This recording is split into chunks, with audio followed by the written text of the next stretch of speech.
Continuing story of Peyton Place.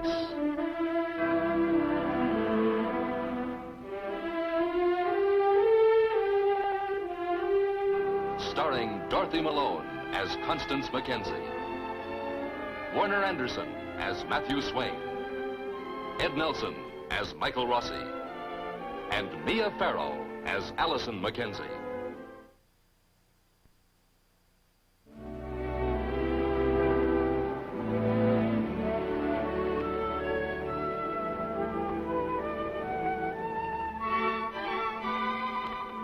Peyton Place has, among other things, a long tradition of the sea and ships. And the Carsons have long been part of that tradition, ships suppliers. A trade handed down from father to son for generations, but now, with Eli and Elliot Carson, the tradition threatens to end. Oh, Mr. Carson, a special delivery for you from your boy.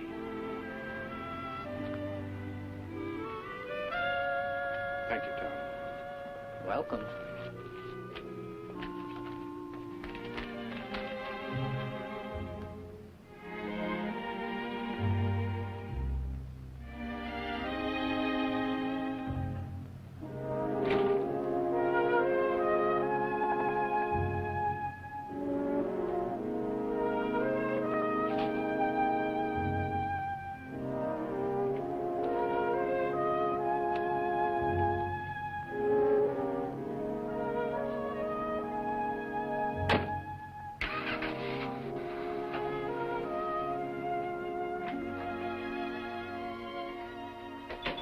Dr. Rossi isn't expecting you.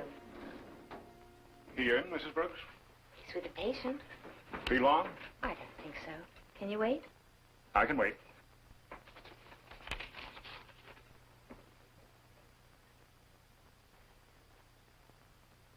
Dr. Rossi told me about you renting him your cottage on the beach.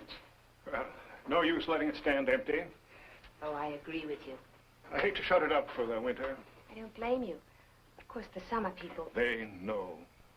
They don't know at first. They find out, and then they don't mind. Why should they? That was a long time ago.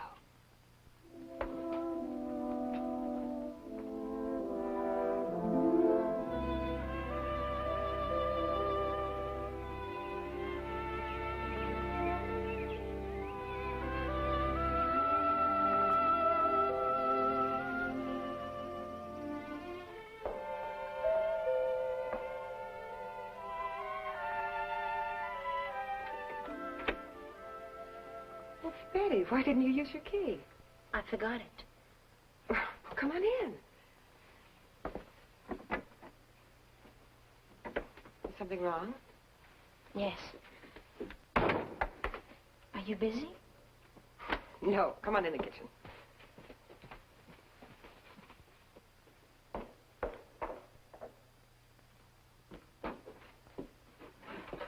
What's all this? Oh, just putting down new shelf paper. One of those things you don't have much time for when you're working. You like it, don't you, being a housewife? Yes, I do. You will too, Betty. Castle Harrington. Daddy forgot to tell me about that part, about living there. Well, you knew about that without being told? Did you know, Mother, why Daddy wanted you to quit your job? Yes. I didn't say that to hurt you. I guess Daddy does his best, even though his reasons may be strange. Well, you've got your new image, I've got mine. Do you believe this dress? If it were any more proper, they could bury me in it. I approve. You would. Daddy, too, especially Daddy. It won't work, Betty. My costume? Oh, I guess it takes more than Harrington clothes to make a Harrington. That is not what I meant. No? No. It won't work blaming your father. Please don't say you warned me. If only I could have stopped you. No. I loved Rod. I would have done anything to get him. Now I've got him. Oh, he tries. He really tries. But every time he looks at me, Oh, touches me. I feel like he's touching some other girl, a girl he loved last summer. I want to be that girl again.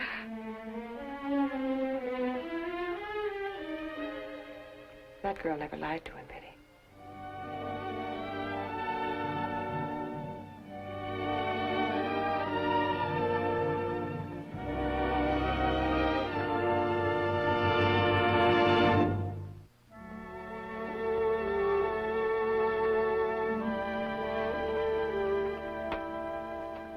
Just have this prescription filled and come see me day after tomorrow. Thank you, Doctor. All right. Mrs. Brooks will give you an appointment. Thank you. All right. And hello, Mr. Carson. Come right in. Will 2:30 be all right? Sit down, Mr. Carson. Thank you. I didn't expect you until tomorrow. Wanted to talk to you about the cottage. Well, it's a little late. Could have told you my son's wife was murdered there. I still would have wanted it. I believe you would. I like it there. So did Elliot. I had a letter from him today. He's got another hearing coming soon. The parole board, he might be back. And you think he might want to move into the cottage? He might, though I never could tell what Elliot was going to do. Can't tell either about the parole board, but I thought I ought to let you know. If he gets back. You'll move out, I'm sure. How can you be sure? Read character pretty good, Doctor. Do you think he'll come back here? Elliot? Oh, yes, he said that he would. He wants to find the man who murdered his wife. That is, if it was a man. If it was a man.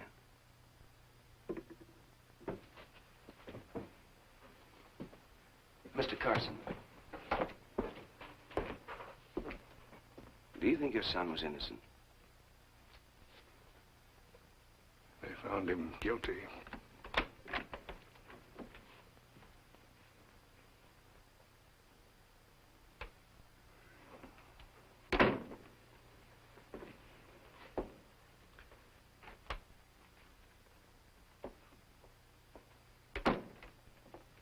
His Yankee conscience was troubling him.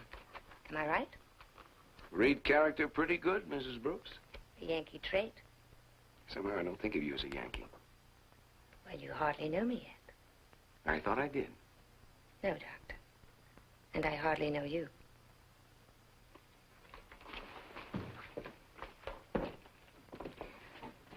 Dr. Morton seemed rather upset when he left here. Did he? You're very close-mouthed. A Yankee trait. If you're going to stay here long, I intend to. well, then I don't think it would be a good idea to antagonize Dr. Morton.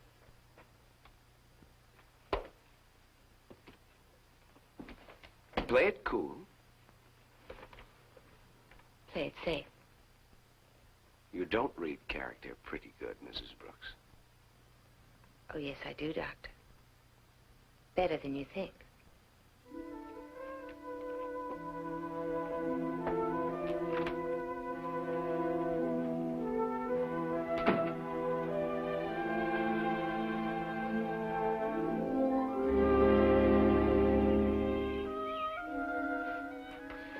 I think we'll be able to go to dinner with you. Yes, Daddy, as soon as Rodney comes home, I'll ask him. All right, call you back. Yes, Daddy, bye-bye.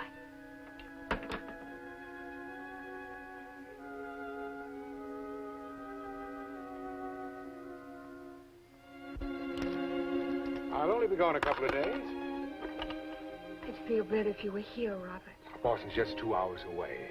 How many times have you said to me, I've never had an attack like this, and by morning the attack was over? Take one of these and get some sleep. I had such hopes for him, Robert. And to marry. To elope with that...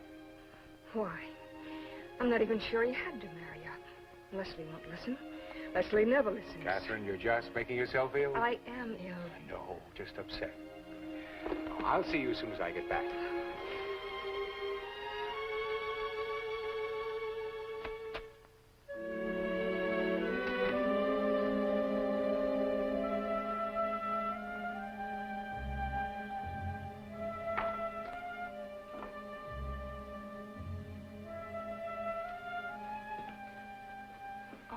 Dr. Morton. How's Mrs. Harrington? She could be doing better. How are you, Betty? I'm all right. Rod? Rod? I really haven't had a chance to congratulate him yet. You know, Betty, I'm an old friend of the Harringtons, not just their doctor. I'm vitally concerned in their welfare. Yes. But as a doctor, they tell me more than they would a mere friend. Understand? I think so. Well, then you realize I know a great deal about you. What's there to know, Dr. Morton? Everyone believes you're going to have Rod's child.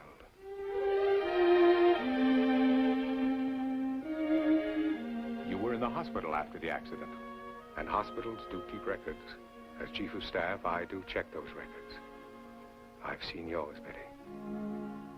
Dr. Morton, How long do you think it will take for this family to find out you've lost the baby?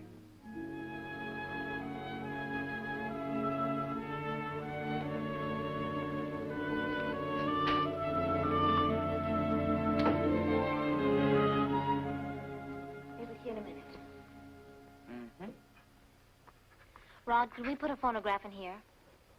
Okay. We could listen to it together. Uh-huh. Rod, I said we could listen to it together. What? The phonograph. I said we put one in. Rod, I said we could listen to it together. Well, that'd be the general idea. Please, now, I've got to study. Finish getting dressed, will you? You don't care, do you? About what? What should I care about? What are you talking about? Fixing the room? What's the matter with it? Everything.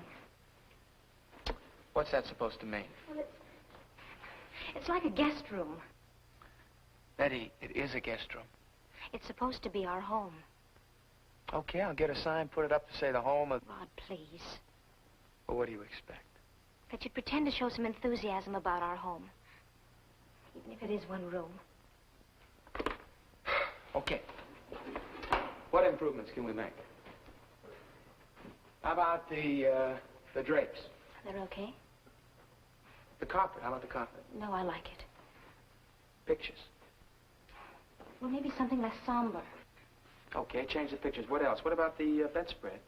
Or the chair there? The desk, how's that? I suppose. Change the pictures, right you are. I'll do it tomorrow. Oh, Rod. Did I forget something? No. Well? Rod, I'm in this room. I'm a part of it. I'm your wife. Betty, I keep telling you. I know you have to study. Well, I do. When we come back, you'll have to study then, too? I am behind in my work. 2 hours, 3 hours? Stop it. No, you stop it. Dropping your eyes when I come near. They're waiting for us. I'm waiting. Oh, Betty. Rod, be honest. Let yourself feel. I can't. Not yet. Because since we've moved into this house, you've never... That's enough. Rod. Now, you just cut it right there. I'll go downstairs. Oh, Rod, please.